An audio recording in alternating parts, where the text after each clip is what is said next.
Hello, art nerds. Happy Mother's Day. I wanted to create something that we could draw, ink, and paint together to celebrate the mothers in our lives. If you're one of my patrons, I have a printable coloring sheet for this illustration over on my Patreon if you just feel like coloring along. If you feel like drawing, I've got you today. This is a start to finish tutorial where I'll take you through the whole process. If you're looking for more tutorials on how to draw people or how to draw flowers, make sure you check the description because I'll have links to more in-depth tutorials over there as well. Today I'm working with my Daily Driver watercolor palette, so these are just the watercolors that I am the most familiar with and that I enjoy using all the time. And I'm going to be painting in a Canson XL watercolor sketchbook, but please feel free to use whatever you like to paint with and whatever you feel comfortable painting with. We're going to be heavily reliant on the color Opera Rose, but if you would prefer something a little bit more light fast, you can sub it out for a magenta. So grab your brushes, grab your pencils, grab your pens, and let's get started with this Mother's Day watercolor illustration.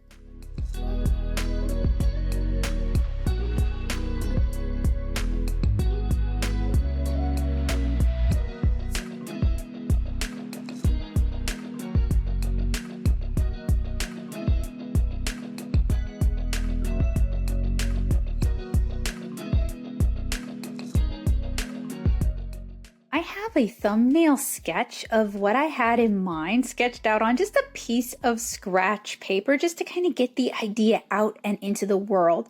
And I am very lightly sketching the composition into my Canson XL watercolor sketchbook using Pentel Red Lead. I'm going to have all the materials that you need listed out in the description for you guys if you guys want to buy them. If not, that's fine too. I'm sure you can work with what you have. I'm using a colored lead and I'm using a large glass bowl to get the wreath shape blocked in. So you can use any household bowl or circular shape, those will work just fine. Now, I am not the strongest at hand lettering. I've taken a few classes on it, but it is definitely not a strong point for me. So I found a couple of fonts to use as reference, but I am kind of modifying it to suit my own handwriting style and to suit what I have in mind for this illustration. And I'm just kind of blocking in the letters, and I would recommend you go really lightly for this and then kind of solidify them once everything is in place because colored leads don't like to erase too much. You can use graphite for this if you want to. The reason I'm using colored lead is you don't actually have to erase. You can just paint over it and it should work out just fine. I am also using a cellulose watercolor paper that is going to have a quicker dry time than a cotton rag. But if you're drawing and painting along at home, again, please feel free to use whatever you have and whatever you're comfortable with using. This is meant to be inspiration for you guys and to kind of help break down a project like this. So you guys can kind of see I've already sketched the mother and her son lightly. He's holding a rose and she's kind of leaning towards him with her hands towards her mouth. And I start drawing people by drawing just really light stick figure forms. If you're arting along at home, I want to point out to you guys that this video has been sped up 6x and that for the drawing and inking portion, it took me about an hour and a half to complete. And I did take breaks, so that is not including the breaks. So make sure if you are drawing along that you give yourself plenty of time to actually draw. Drawing takes time. So for the rose that he's holding and the rose wreath that is around them, I referenced wild roses, and I wanted one that had a few more petals than your standard 5-petal wild rose. So I did draw them with more petals, but I am referencing them from various photo reference, and I encourage you to do the same if you're drawing along at home. I used circles and leaf shapes to kind of block out the wreath pattern that I had in mind. And now that I've got everything kind of loosely placed, I'm going to start refining the details details, including how I'm drawing their figures and kind of blocking in the figures, more using constructive anatomy. And I've got a bunch of tutorials here on the channel where I demonstrate how to draw using constructive anatomy and how to draw using volumetric drawing. So if you are starting from absolute scratch, you're just learning how to draw, hi, hello, welcome, I've got you covered. Make sure you check the description below for those tutorials. And for this, I am actually, as you guys can see, drawing their figures in before I even start drawing the clothes. And I'm drawing the figures in because we want to be able to place the clothing on top of the figures, and the only way you can really know where the clothes should go is by drawing the figures underneath them. So normally in thumbnails, I might have it more planned out, I might have it less planned out. This time I had an idea, but I really hadn't thought it all the way through. So I am also utilizing some Pinterest boards that I've put together of Lilliputian fashions. And that's just something that I have going on all the time. I'm always adding new things to Pinterest reference and inspiration boards. If I see something interesting, I put it up on Pinterest so that I can access it again later and reference it when I need it. So I have kind of sketched everything in, figured out where I want things to go. Now I can start working in more detail, and I am using a sheet of copy paper as kind of a blotter between my hand and the watercolor paper. And this is for a few reasons. I don't want to smear or kind of spread my red lead. That can happen. That's more likely to happen with graphite than with colored leads, but it can still happen with colored leads. And I also want to avoid getting grease or oils from my hands onto the paper. I'd had OT earlier in the day when I was working on this, so I did have some oils still on my hands from OT. Now this start to finish takes a little bit longer than some of my other start to finish tutorials. We've got 2 people and a whole lot of flowers that we're painting in this one. So give yourself plenty of time and be patient. But I do want to remind you guys that I do have a printable line art with the instructions on how to print it out onto the paper of your choice over on my Patreon. So again, if you want to just skip to the coloring part, I've got you. Head on over to patreon.com/natosoup and you can find the printable line art over there. So I am trying to think volumetrically as I'm drawing the clothing. I'm trying to give it form. I'm trying to give it volume. I've gotten requests to do clothing drawing tutorials here on the channel. I'm kind of surprised that I haven't, but it's also not necessarily an area that I don't know, maybe I should just go ahead and do it, or maybe do it as a live stream, because people have asked, so that means they're interested in hearing what I have to say about it. But every time I start talking about clothing, all I can really say is think volumetrically. What are the major forms of these clothes? For example, a skirt would be a conical sort of form, right? Like an ice cream cone, except inverted. And you would then drape for future further additional layers on top of that. So now that I've got my figures placed and their clothing kind of sketched in, I'm going to start working on the surrounding wild roses that I chose to do as a wreath around the Happy Mother's Day lettering. You guys can see how rough the lettering is. Like I said, lettering is not my strong point, but it is something that I want to improve on. So you know how it goes. Practice makes perfect, and that means sometimes we make things that are not our strongest, but I'll stand by it. I think it turned out pretty cute, and the lettering wasn't the most important part for me here. It was kind of the message that I was hoping to convey with my cartoony art. So I'm just kind of loosely working flower by flower, loosely sketching in the petals, and also sketching in kind of a circular shape to represent the pollen and the stamens of the flowers. I'm going to work those further in ink. I'm trying to save my hand here, and one of the ways to do that is to do less underdrawing and rely more on your inking. So with illustrations like this one, even though it is a cartoonier and less realistic illustration, it is important to pace yourself, to work with utensils that are comfortable for you to hold. Like I have a comfort grip on my mechanical pencil and to just be patient. So here is our finished sketch. Next, we're going to pull out our brush pens and start inking. And today I am inking with a Sakura Pigma FB. This is going to be waterproof and alcohol marker proof. And what I really like about brush pens is that they have a variety of line widths all in one brush. So once you master using a brush pen, you don't necessarily need additional pens. I mean, maybe in other colors, you might want that colored line art is fun, but you don't necessarily need a whole bunch of pens to be able to ink an illustration like this one.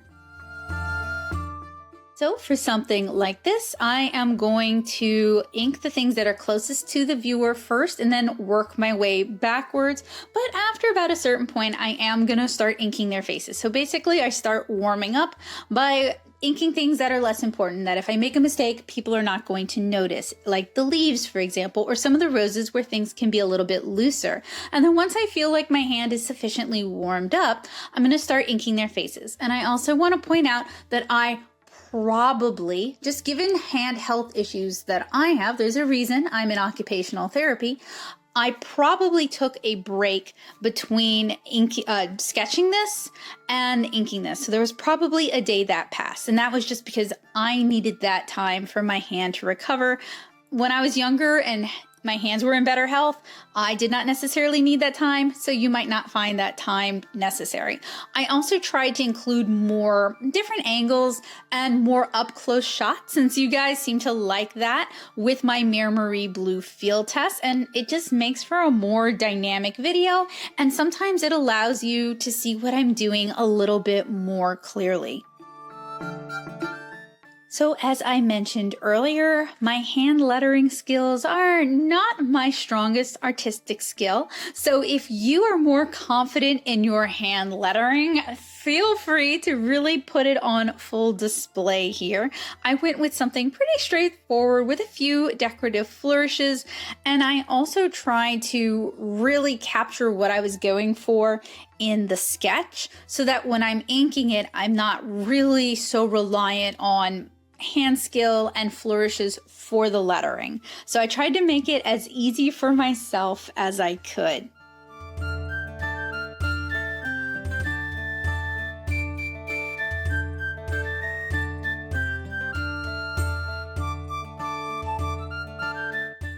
These wild roses, though, are nice and very easy to ink. Just try to make sure that the petal edges have kind of a waviness to them, and to kind of vary how much pressure you put on your brush pen so that you get those nice thick and thin lines. Also, I am doing kind of a little bump in the center with circles around that, and then really fine thin lines kind of radiating back to the center of the flower. If you're working with photo reference, you'll be able to see what I'm talking about.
So here's an example of what I'm talking about when I say that I ink overlap, right? We have the roses and the lettering overlapping the characters. And I find that it's just easier for me to kind of get everything in and not ink the things I'm not supposed to ink, because since I'm going to be painting over it, making corrections would either not really be feasible, so you just have to live with the mistakes, or I might be able to make those changes in watercolor later on, or I may have to kind of adjust how I'm doing things to accommodate those mistakes, right? So by inking the overlap, it makes it easier for me to see what objects are closer to the viewer, what objects are further away from the viewer, what lines I need to ink, and what lines were just there for my own reference.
Now that we have our wreath of wild roses inked, we can start working on the characters. And you guys see I have my blotter sheet. This is also important to prevent the ink from smearing, or like it gets printed on your hand and then you print it all over the paper.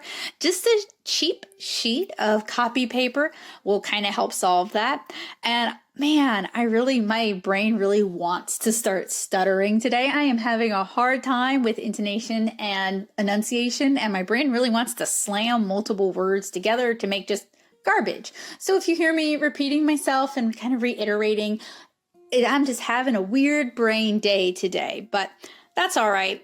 That happens. That is life with ADHD. I'm sure a lot of you guys who are juggling jobs and kids, y'all definitely can relate to that.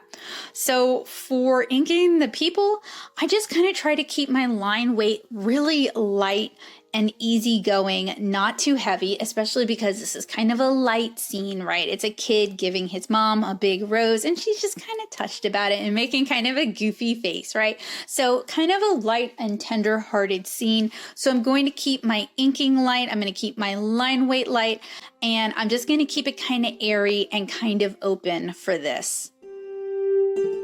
I'm just going to remind you guys, I don't record all the times that I take breaks. I don't record all the times that I stop and I stretch my hands. I don't record all the times that I go and I get a drink of water or I walk around. But taking breaks is important. Taking care of yourself is important. And if you don't take care of yourself, eventually you'll start to break down. So if you feel like you need a break, if you want a break, please do take a break, even if you don't think you need a break. If it's been 30 minutes, might be a good time to take a break and get some fresh air, get a little bit of distance so that you can come back to what you're working on refreshed. Art tutorials have difficulty showing that, you know what I mean? Like, that's kind of a weird thing to try and capture to the viewer and try to impress to the viewer, but it is a lesson that I've had to learn the really hard way. And if I can do better and teach better in the future, if I can teach you guys better habits than what I was taught, I think that's important, because I was taught a lot of really unhealthy art things. And now that I know better, I'd like to pass that along to you guys. So here are the finished inks. Just a reminder, again, that this is going to be up on my Patreon as a printable. Just real quick, I know I'm covering up the image, but this is to give you guys an idea of how long I actually spent working on this piece, not including breaks, not including dry times, not including stepping away from the evening. So I started up by mixing up a wash with some Quin Gold. I applied it to the whole page, and then I splattered in some Opera Rose, and I'm just kind of blending out some of the splatters that didn't really diffuse. Now, cellulose papers do not take wet into wet the best, but it does have a faster dry time if you live in an area that isn't humid or you have your AC going like I do. Louisiana girl here, gotta have that AC unit going.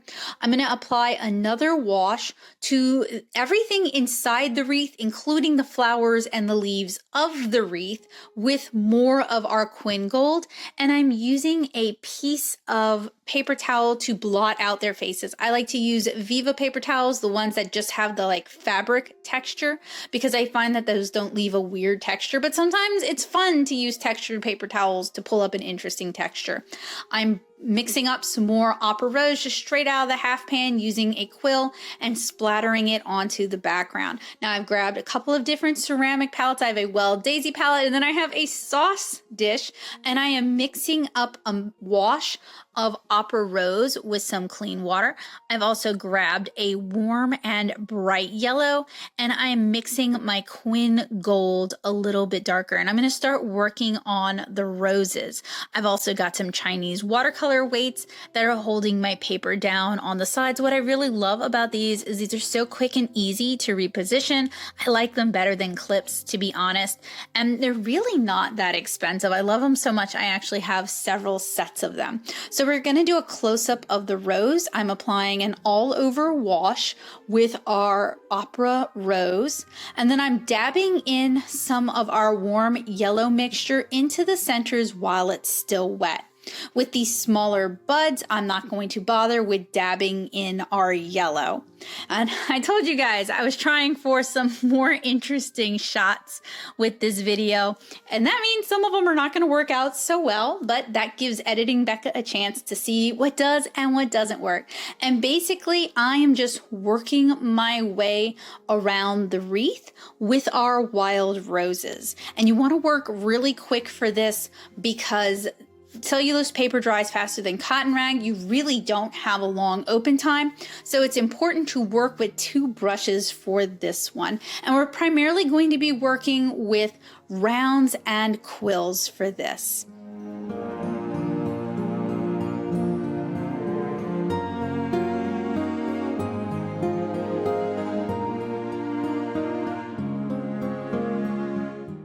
Here's just a little zoom in of our progress so far. At this point, I honestly probably stepped away for a few hours and let it really dry out. So this is kind of a good one if you only have bits and pieces of time to work on things and you can kind of work on it throughout the week. So now I am going to start painting the whites of their eyes using a little bit of ultramarine blue. I felt that it went in a little bit too strong, so I lifted some of that out with a paper towel, and then I reapplied it to the very tops of their lashes. Now I'm going to start mixing their skin tone using yellow ochre with a little bit of Winsor & Newton's Rose d'Or. Again, you can use whatever colors you like. You can make these people whatever ethnicity you would like. This is your illustration. I would like to see your takes on it. This is just the route that I went for this particular one. So once that first layer dried, I'm applying another layer. Sometimes I'll apply skin tones like this and realize they're way too light and have to mix them darker. It's just kind of a trial and error thing. You can also try swatching it on a scrap piece of paper. Their skin dries, I'm going to dual wield brushes again. This time we are working with a wash of our opera rose, and then while that's still wet, we're going to dab in a little just straight up saturated opera rose right from the pan. And I do recommend that you pre-activate your watercolors by adding a drop of water to them first and letting it sit for about 10 seconds. That's going to let the color wake up, and that's going to give you the best results for this. And I'm just working flower by flower, starting out with some of the buds. Here's a close-up so you guys can see what I'm talking about. And I actually lied to you guys. I did the reverse of what I said. I went in with opera, blended it out with probably the wash, maybe some clean water, and then went in with saturated straight up from the half pan to add in some darker color. You guys can see that better with these petals here. And you guys will also notice that I'm not working on adjacent petals. I'm working on non-touching petals, and that's because we're working wet into wet, and I kind of want to control the color and I kind of want to control the water. And if I'm trying to do multiple petals that are all touching at the same time, it can make it a lot harder for me to control what I'm doing. So this is a one flower at a time sort of thing, and we're working with probably 3 brushes for this technique. And that takes some getting used to, and it does take amassing several brushes, many of which are probably at about the same size. You can do it with just one brush. You just have to be more patient with yourself and take it kind of slow. And as with many things in watercolor, this is not particularly difficult. It just takes some patience, and it takes kind of working back and forth. So you guys will see me grab like a paper towel and dab up some excess from, say, the center if it's moving too much. It really just kind of depends on what you're looking for and what you want to see. I was referencing wild roses that tend to be a little bit lighter in the center, like towards the bottom of the petals, than they are at the edges. And I thought that variation was nice, and I wanted to work that into my piece. Now, one thing I will say is that opera rose is a very intense color. It's a really fun color. It's a fusion of color. It's pretty light sensitive. It tends to fade very quickly. This is in my sketchbook. It doesn't really matter. But if you are painting this to give to someone and you want them to put it up or be able to put it up, I would recommend maybe switching over to a magenta. It's still going to be a really nice bright pink, but it's going to be a little bit more light safe than what I'm working with here. I'm probably going to offer this as a Mother's Day card at some point in the future, so I'm working for reproduction on this one. So light fastness is not super important, so I'm not working necessarily with the most archivable colors that's going to live in a cellulose sketchbook. I mean, but I do want to point that out for those of you who might want to make this for someone, or you're making it with someone.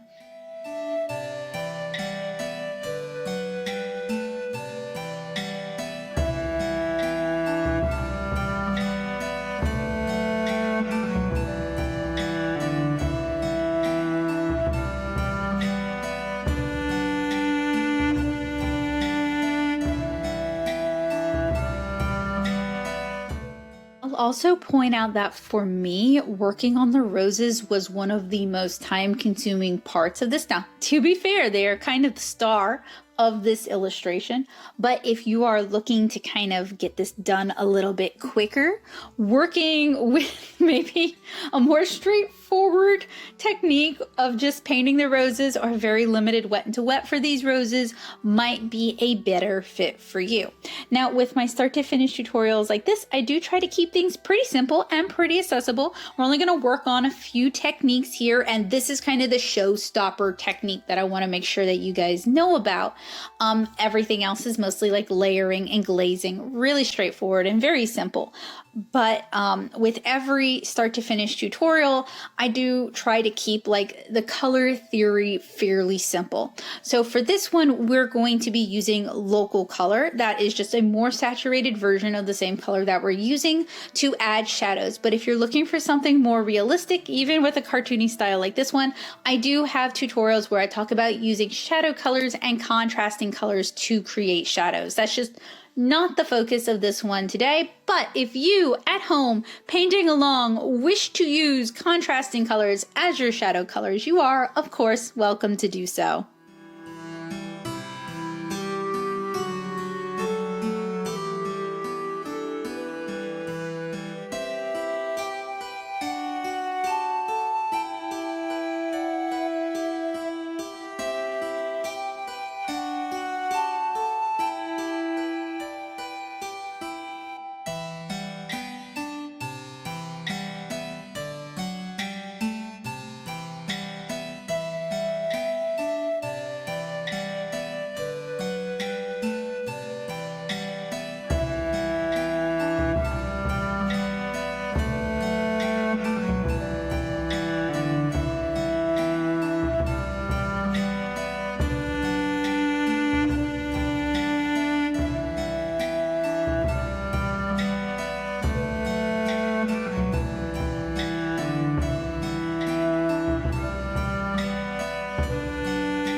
Now, aren't those roses bright and beautiful? Let's change our focus back to working on the skin tone. And to be fair, I did probably step away again for probably a couple of hours to give the roses a chance to dry because I'm not really hovering over this. My wrist is kind of gently resting on the paper. So that means that I wasn't afraid of smearing those roses.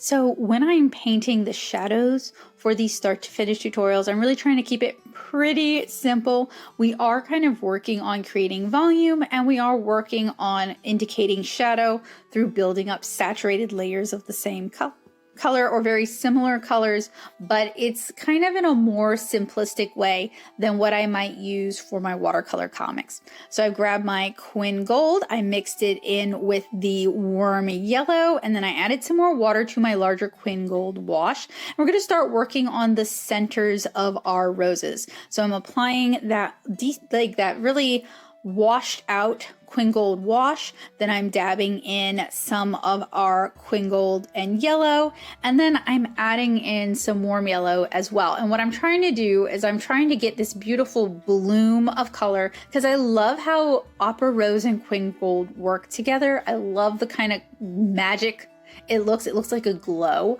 and I'm trying to get the roses to do that here. I also decided I wanted to fill in the background of the wreath with Quin Gold, and I'm using the lighter wash for that, and then I'm dabbing in more saturated Quin Gold Wet n Wet. Now, what I am going for here is I'm going to do a 2-layer effect to give the look of golden hour. So we've got Quin Gold, and then I'm going to do like a sap green on top of this later after it's had a chance to dry. And I went into this knowing I was going to do that because I wanted to replicate the look of golden hour. It's like my favorite time of day and I think it's gorgeous. That said, it's kind of time consuming. You do not have to do this if you don't want to, or if you don't like the look of it. I was trying out something a little bit different, and so I'm making like a little swatch to test out what I wanted to do right there with the Quin Gold, and then I'm gonna layer on sap green. I'm gonna let that Quin Gold dry, and I am working on adding a little bit of Rose d'Or to the blush on both characters. So the cheeks, the lips, the fingertips, above the eyes, underneath the chin. that sort of thing. I'm mixing up a warmer yellow in a wash here, and I'm going to actually, that might be a bismuth yellow, so it might be a cooler yellow. It's actually kind of hard to see with the color grading on this, so I apologize. And I am going to apply that to all of the leaves. And this is going to be kind of an undercolor. We're going to use this for a optical color mixing with a phthalo blue, and that's going to give us a really pretty green. You could just go straight in with a hooker's green. You could mix some phthalo blue in with your yellow right off the bat now. Save yourself a little bit of time if you don't feel like you need to practice optical color mixing, or if you just don't like how this technique turned out. You do have options here, and I want to kind of point out where the paths diverge, where you could choose other options if you want to save time, or if you want to make it a little bit easier. So I mixed in a little bit of hooker's green into our yellow, and I also created a well with phthalo blue. And I am applying our green to the leaf, and then kind of towards the bottom, I'm dabbing in our phthalo blue so that it diffuses out wet into wet. And this is going to kind of create a more mottled, watercolory sort of leaf effect here. Now, I've told you guys before, cellulose paper, not always the best for wet and wet. Not entirely sure why I decided to do this. So you do have other options, and you are definitely free to explore your other options. And I think I've covered many of them in my other start to finish paint along with me, draw along with me tutorials.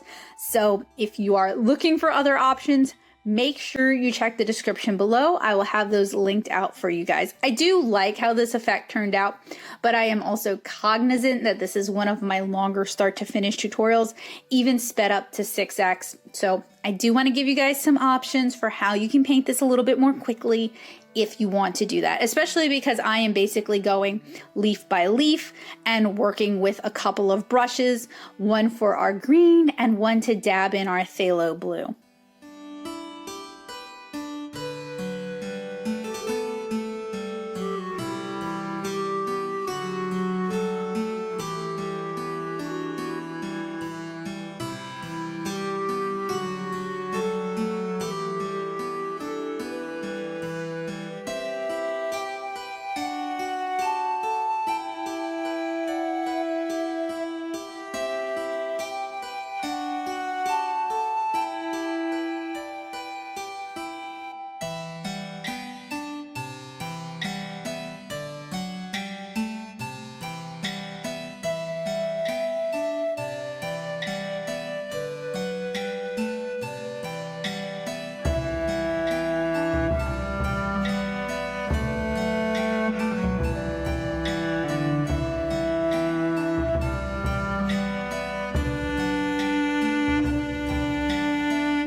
After I finished with this effect for all the leaves, I wasn't super happy with how it turned out. So I wanted to kind of amplify it. I wanted to kind of bolster it. I mixed my green a little more thickly, a little more saturated by adding more hooker's green in.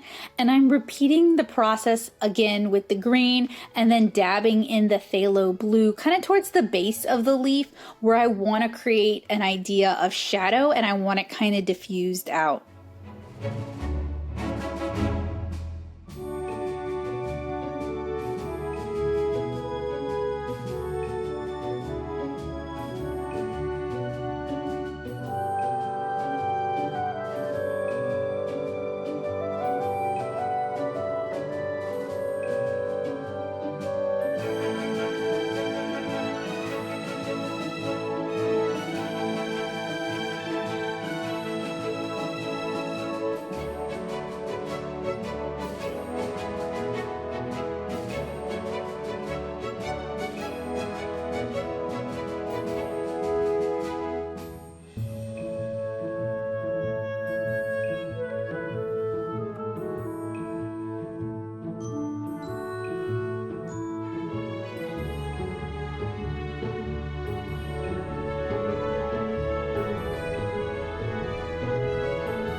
While those leaves are drying, I want to start working again on the center of the roses. So I've probably grabbed a little bit more of an orange sort of yellow color, a warmer yellow, and I'm just kind of dabbing it in on those circles where the pollen would be. And not every single one, just kind of here and there, kind of mixing things up just to add a little bit of visual interest.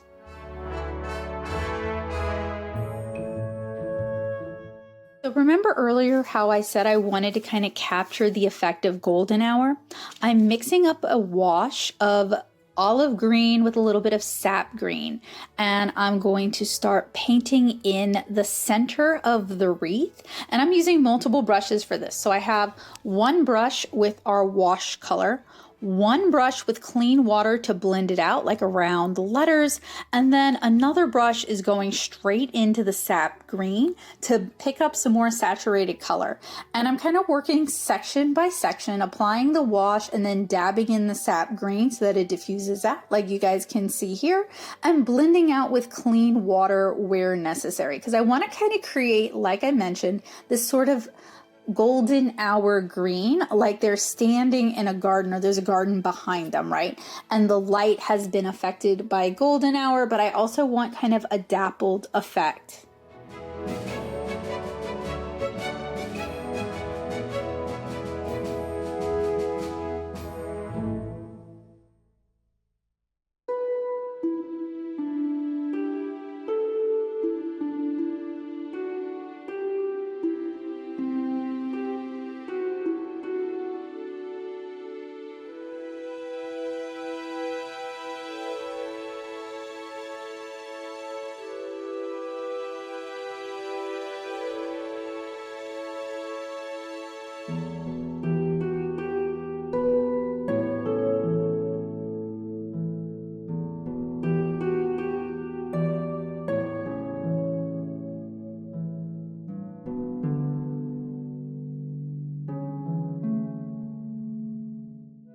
Now I felt like I'd lost too much of the opera rose, so I picked some up with my brush and I'm splattering it into the background so it'll kind of diffuse and affect the color.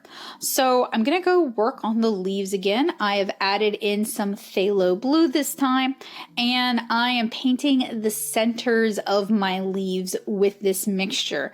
And I'm kind of trying to leave some rim lighting or some like sunlit lighting. So in a lot of the start to finish tutorials, I talk kind of vaguely, but still kind of talk about a light source. And you guys who have watched my other start to finish tutorials know it is typically viewer upper right. So that's what I'm trying to keep in mind here, sometimes with more success than other times.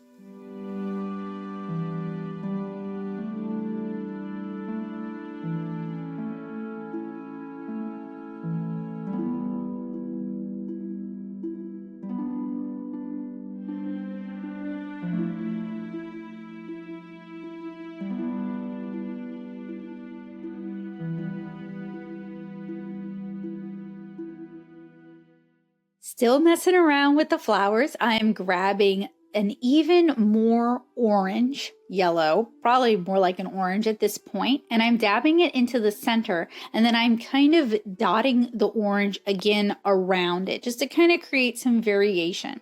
Now my skin tone has completely evaporated. It can be reactivated with a little bit of clean water. That is fine. That should give you guys an idea of how much time has been passing in between portions. I am definitely taking breaks and doing other things while I am working on this, just a heads up.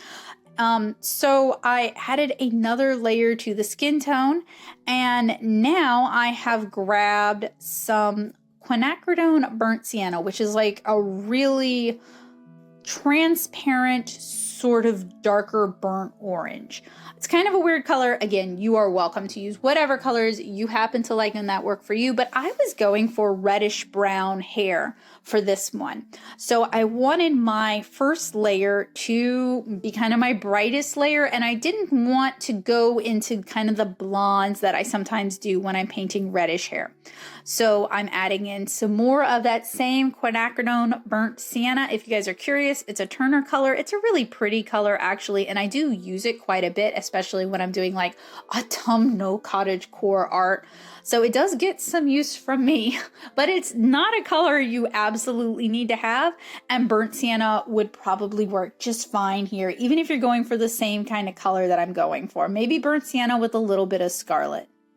So I am adding some indigo to my phthalo blue mixture here, and I'm going to start really trying to reinforce the vein and the shadows on the leaf. And again, just going leaf by leaf, trying to reinforce the shadows. So if like one leaf or a flower is overlapping another one, that's where I'm going to put a shadow, just keeping it very, very simple, not super complicated, and not too many lighting effects for this one.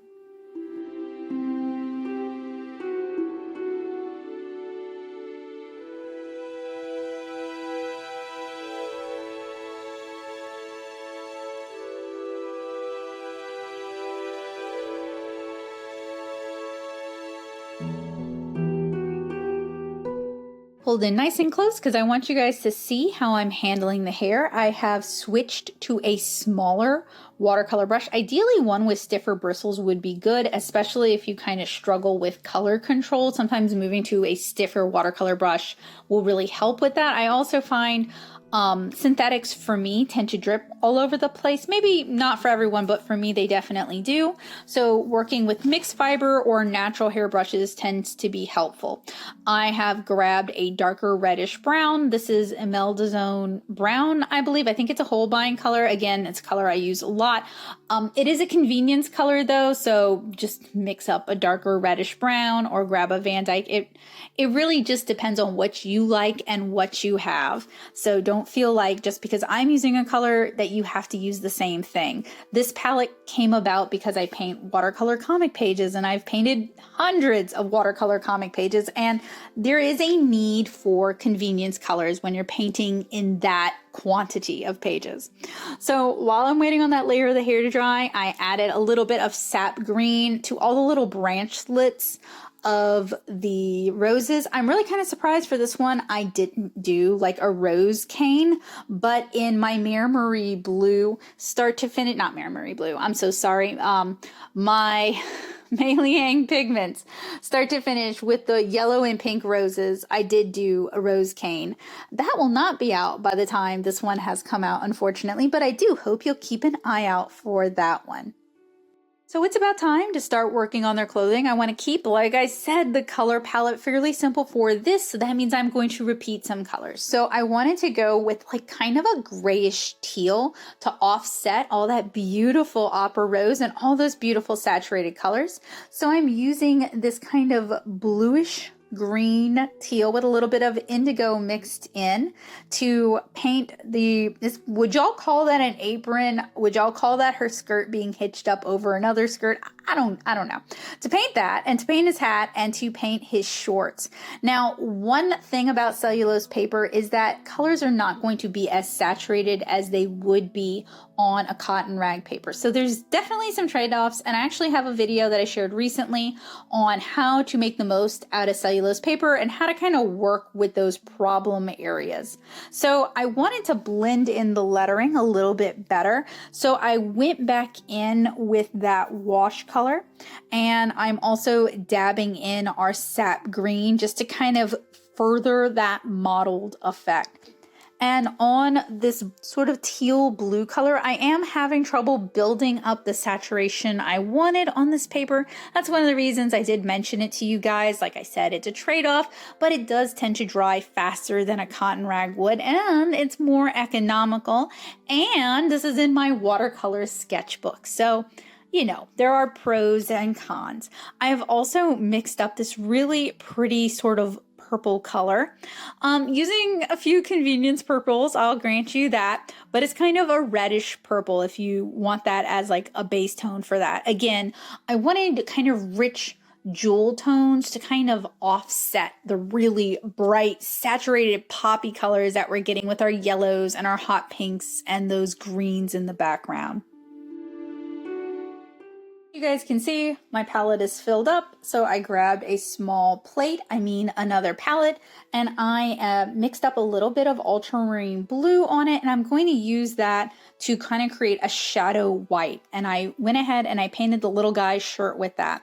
And then I'm adding in another layer of that kind of almost like a mauve. Do you say mauve? Do you say mauve? How do you say that word? I say mauve. And my mom corrects me. Happy Mother's Day, Mom. When I say mauve, she says mauve. So let me know down in the comments if you say mauve, if you say mauve. I'm not even interested in what the correct pronunciation is because I think it's a regional variation. I want to know what you guys say. So I grabbed some of the Rose Dior, and it's this really beautiful kind of like a skin tone sort of pink. Again, you don't have to use this. A watered down alizarin crimson with a little bit of orange would probably do the same trick. But what I wanted was a softer pink, something that feels more natural because we have, again, all these really intense saturated colors.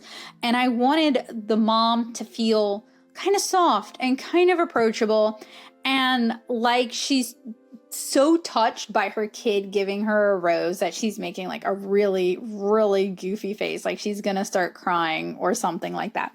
So I wanted kind of softer, more approachable colors for her while still echoing the colors that we've used in the piece. Like this teal is kind of an echo of the leaves of the roses, and the pink is kind of an echo of the hot pink we used on the roses. And the purple, I don't know, I just needed another color for her dress. All right, I just like purple. So for his shirt, I wanted to go with kind of nostalgic childhood. So I'm going to do a checkerboard design on his shirt. So we did stripes using alizarin crimson mixed with a little bit of naphthalide maroon to give us kind of a darker red color, a less saturated red color. Painted them going one way, let them dry for a little while, painted them going the other way, just trying to follow what I imagine the surface of the fabric would look like. And this is where you guys see me really struggle to get the saturation on the skirt and to get the shadows dark enough because I am painting on cellulose instead of on cotton rag. It is a choice that I made. And you have options for how to deal with this. You could go in with a neutral tint to kind of darken up those shadows if you want to. You could add in some indigo, but with the start to finish, I really do try to keep it mostly to local colors to keep the color mixing attainable, to make sure we don't mix mud too often. That I want to make this like as mistake proof as I can because the drawing part I know is really going to trip some folks up, and that's going to be out of their comfort zone. So by hook or by crook, somehow I got this dark enough. I mixed some dioxazine purple into the color that we're using on her dress to get it a little bit darker, and I mixed a lot of indigo and some neutral tint into the teal blue color to get the shadows for the dress dark enough. And I also pulled some off onto the side palette so that I could get that saturation dark enough. So I love working with weld palettes, but I have a bad tendency of mixing up too much and adding too much water, and that makes it really hard to get saturations dark enough. So a trick I have, if I need to mix up a shadow color or if I need to mix up like a shadow to that, is to pull some aside on another palette or into a different well and then add my additional color. And that way I'm not fighting all the water that I put into the original wash. Now to continue to darken up their hair, so we had Emerald brown, which is a reddish brown. It's like a brick red. And then I am working towards probably Van Dyke brown, maybe even the Van Dyke mixed with the Emerald so that we're not losing that kind of reddish undertint. And what made me decide to give them reddish brown hair? I don't know, probably contrast. I think I was afraid that if I went blonde with them, it would get lost with the background. So I needed that pop of contrast there. I could have gone with like a blue black. That would have looked really pretty. I could have gone with just like a straight up really dark brown. That also would have worked. If I had given them darker skin tones, we could have gone with a hair color that complements the darker skin tone. So you do have options, and I wanted to kind of explain why I made the choices that I made in case you're painting along with me and you want to make this look like you and your kid. You want to change this up to something that's more meaningful to you, which I heavily encourage you to do that if you want to do that. We are doing this together. So maybe understanding my thought process will help you make some of the choices you might choose. If you have a darker skin tone, right? You may choose to go with a different color of roses so that the contrast is a little bit different and it plays a little bit better. We're really pulled out in this shot, and I want you guys to take a look at my palettes, how many palettes, and how dry those palettes are. That is an indication that time has passed, that I stepped away for a while, and that I am coming back to this. So one of the plus sides to that is my colors are more saturated. And you guys see me working with a swatch sheet here.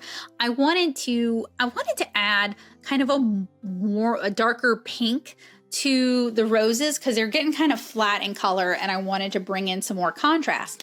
And Opera Rose is a really difficult color to kind of color match. So I swatched it and then picked another pink very similar to Opera Rose to paint on top of it so that, you know, it's not like a jarring color dissonance. Opera is a really interesting and very pretty and very challenging color to work with. In terms of reproduction, I generally avoid it because it does not scan very well and it takes a lot of work to fix it. You know, for just this once, it's fine, but it does take some work in post to kind of make it look like what it's supposed to look like. But it's such a pretty color, and it's one that I don't use super often, especially when painting comic pages. And what better time to pull out Opera Rose than when we're painting wild roses, right? So I am dabbing in some of my darker pink, and then I'm blending it out with a little bit of maybe clean water, maybe a mix of Opera Rose. It's kind of hard to tell from this angle, just to kind of blend it a little bit better so the transition isn't so harsh. And some of the transitions I want them to be harsh, but not all of them, if that makes sense.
At this point, you might choose to move on, or you might be like me and just really feel like you got to keep working at it, like fixing those shadows instead of just moving forward.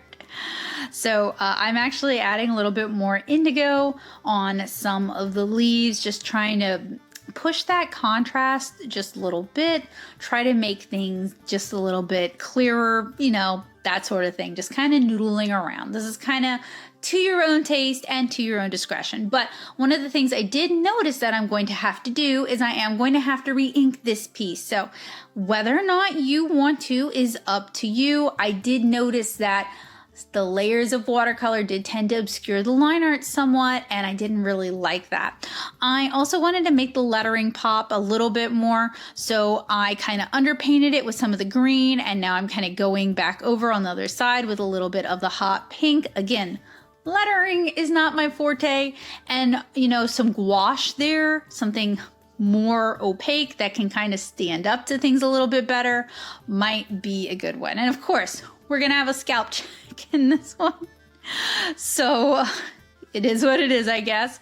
And I am also doing some more splatters of our opera rose just to kind of bring in a little bit more movement, a little bit more chaos, and to make things just a little bit more fun. I'm also splattering some yellow, but that's more towards the center of the flowers to kind of look like a little bit of pollen in the air.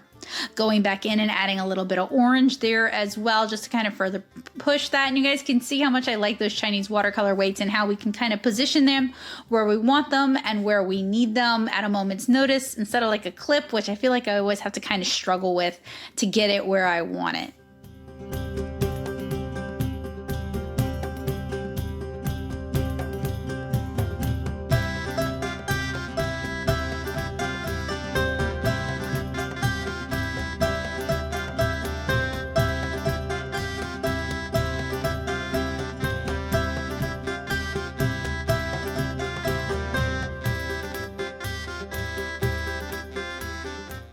So once everything was fully dried, I moved my Chinese watercolor weights, I grab a blotter sheet of paper, and I grab my Sakura Pigma FB.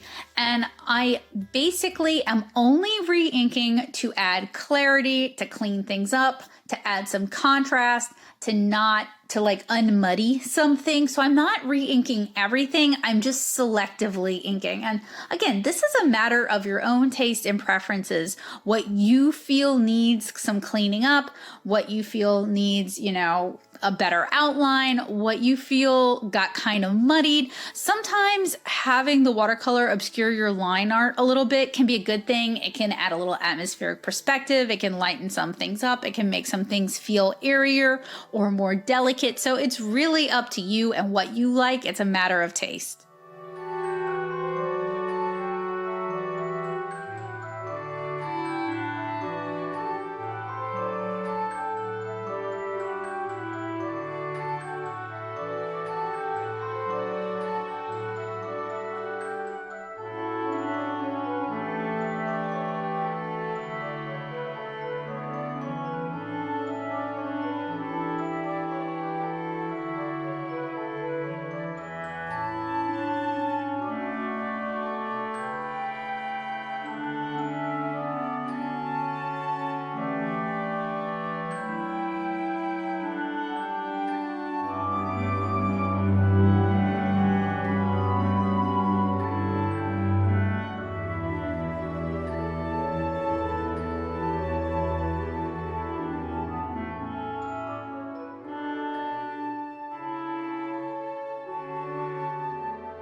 finally, I have pulled out the white gouache and a small round synthetic brush, and I'm going to use the white gouache to just add some highlights here and there, highlights to the eyes, maybe a little highlight on the lips, maybe some highlights along the edges of the petals, just anything you think needs like a little spark of light. You can use a little bit of white gouache or any color gouache that you think will suit it if you wish to pull out some gouache, just to add a little bit of highlight here and there.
And voila, we have another finished start to finish watercolor tutorial.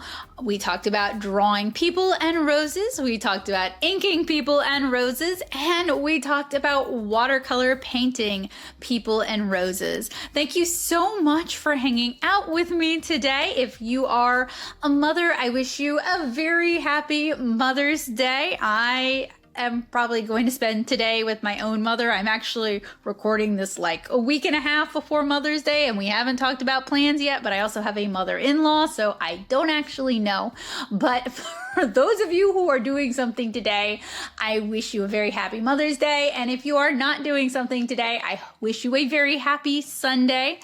Just a reminder that if you do not feel like drawing and inking, you can head on over to my Patreon at patreon.com/natosoup and get the printable for this. Or if you enjoy my work but you are not a fan of commitment, you can send me a one-time tip via Ko-fi at ko-fi.com/natosoup. I'll have all those links for you guys down in the description, along with the materials as well as some other tutorials that I think you guys will really enjoy. Thank you guys so much for joining me, and huge thanks to my amazing patrons. You guys make tutorials like the one we had today possible. Thank you guys so much.